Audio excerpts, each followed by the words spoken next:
guys, so today I'm going to be looking at people share lies they've caught someone in. So yeah, let's just get right into the video. A girl from high school added me on Facebook. I was looking through her profile to see what she was up to, as it had been a few years. She was apparently pregnant with twins. At least 3 posts a day about how she was feeling being pregnant, going to buy baby clothes, having ultrasounds. She had also put up some ultrasound pics. Now this girl has always seemed to elaborate the truth, inventing boyfriends and other stories. I guess it was to make her life seem more interesting. Because of this, I was suspicious and bored, so I reversed image searched the ultrasound pics and after a few minutes found them on a stock photography site. So she was lying about being pregnant too? Why? Okay. I'm just confused because why does she want to lie about being pregnant? I can kind of understand the boyfriend bit, you know, because you have a boyfriend, you're not single anymore. I have a boyfriend, I'm taken, I'm so loved. But lying about having twins? I joked about this discovery to some mutual friends, but then kind of forgot about it. A few weeks later, some more pics go up, again taken from somewhere else. It was kind of making me mad as she was fooling all these well-meaning people, giving her advice and sympathy, including a woman who was unable to have kids. I did think about calling her out on it to everyone publicly, but I thought she was probably in need of psychiatric help for her to create such elaborate lies for so long. True. I privately messaged her. She admitted she was lying and told me she was seeking help and getting medication for it. Probably also lies.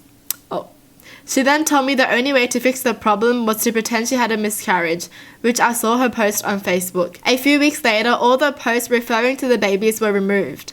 I left it at that. Now she's blocked my access to her page, so I guess she doesn't want me calling her out on stuff again. Whoa. What?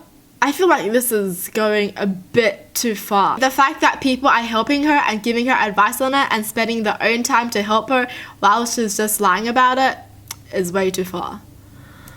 Why though? In high school, I worked for a summer recreation program that had a pretty colourful cast of campers. Everything's fun and games until it happened. The phantom pooper made his first move. Phantom pooper. Every day, every single freaking day, someone was pooping and using it to paint a masterpiece on the bathroom walls. That's so nasty. Why would you touch your... Why would you paint with your own poop? Oh my gosh, I shouldn't have imagined that. Our site director hatched a plan to catch the culprit. Each staff was to take a shift outside the bathroom to monitor the poop situation. Great, easy. Yet somehow it was still happening. The director had some suspicions about who it was, but couldn't prove anything. Until she hit her breaking point. The bathroom wall was found covered in poop for the umpteenth time. Umpteenth. Oh my gosh, I'm so illiterate. And the director marched right into the art classroom where a big group of the kids were hanging out, suspect included. She started a mandatory game of Simon Says. Simon Says, touch your knees. Simon Says, clap your hands. Simon Says, smell your fingers. Wait, were they using their fingers to paint?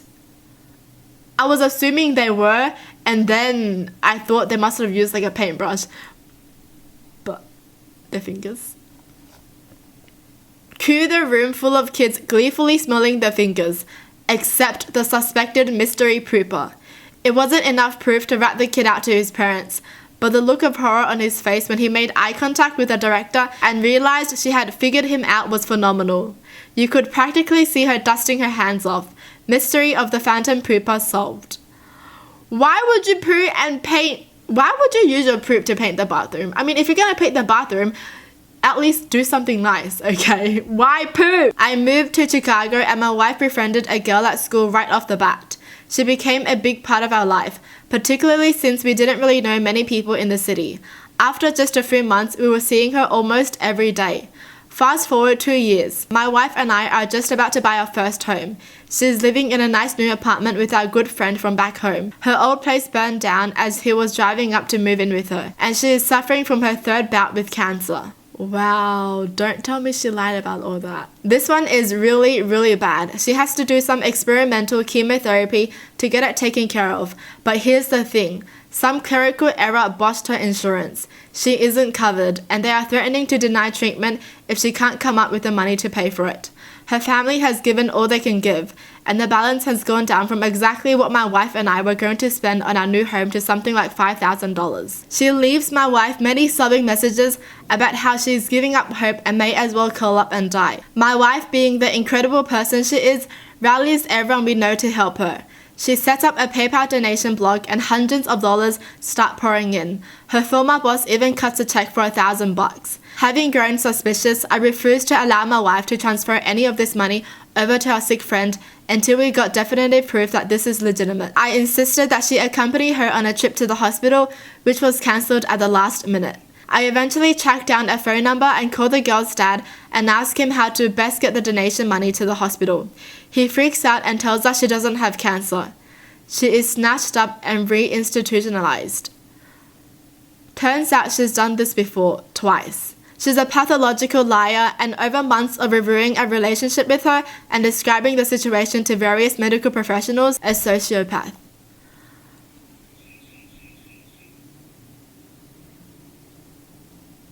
How are you gonna lie about something so serious and make everyone worry about you?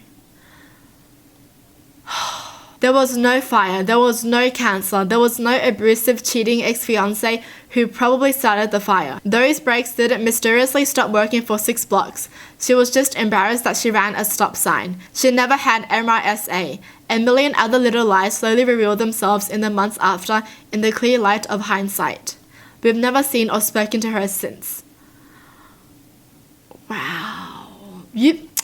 I'm actually so shocked because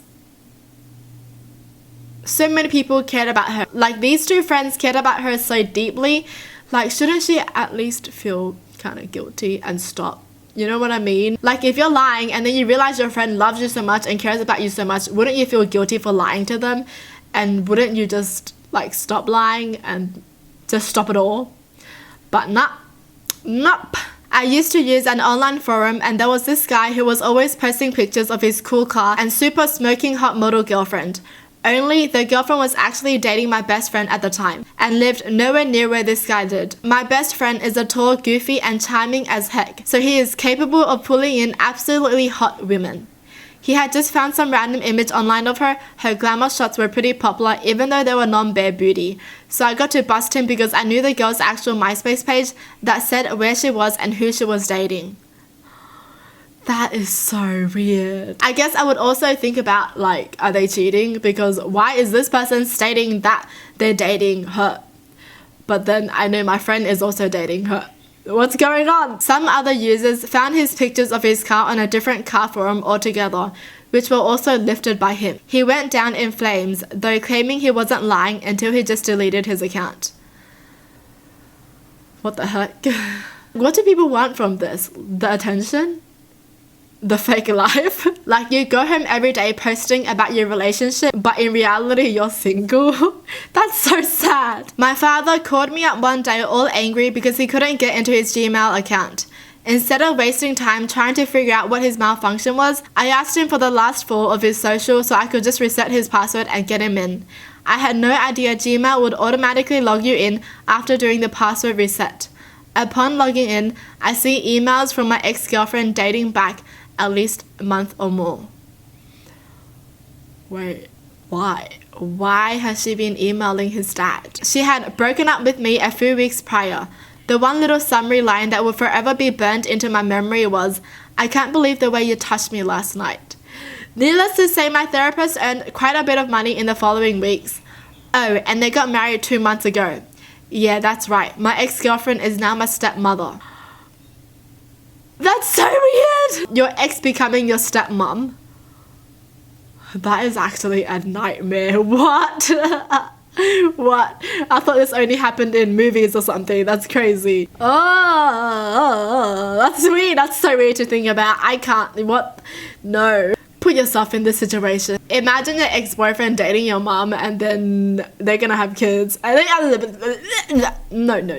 During my mid-teens, I was dating a girl and she was freaking psycho. She would guilt trip me, so I just floated about in what was vague resemblance of a relationship. Fast forward to my 17th birthday. She calls me and says she's ill and can't see me. I was like, cool, get better.